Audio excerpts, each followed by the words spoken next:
ராணிப்பேட்டை மாவட்டம் திமிரியில் 20.42 கோடி ரூபாய் மதிப்பீட்டில் அம்ருத் திட்டத்தின் கீழ் கட்டப்பட்ட மேல்நிலை நீர்த்தேக்க தொட்டியில் தண்ணீர் கசிவதால் மக்கள் அதிர்ச்சியடைந்துள்ளனர். கட்டுமான பணிகளை மேற்கொண்ட ஒப்பந்ததாரர் தரநிலைகளை பின்பற்றாமல் பணிகளை முடித்ததாகவும், இதை கண்காணிக்க வேண்டிய அதிகாரிகள் முறையான ஆய்வு மேற்கொள்ளவில்லை என்றும் பொதுமக்கள் குற்றம் சாட்டுகின்றனர். இதுகுறித்து மாவட்ட நிர்வாகம் மற்றும் சம்பந்தப்பட்ட துறையினர் விசாரணை மேற்கொண்டு உண்மை நிலையை வெளிக்கொணர வேண்டும் என்பதே மக்களின் கோரிக்கையாகும்.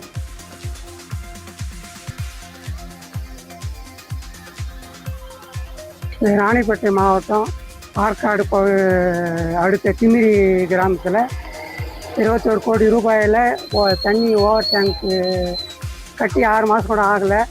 உள்ளெல்லாம் பூசையில் கம்பியில் அப்படியே தெரியுது. தண்ணி மொத்தம் லீக் ஆகுது. அது வரைக்கும் ஈஓ கிட்ட கம்ப்ளைண்ட் பண்ண இது வரைக்கும் எதுவுமே ஆக்ஷன் எடுக்கலை.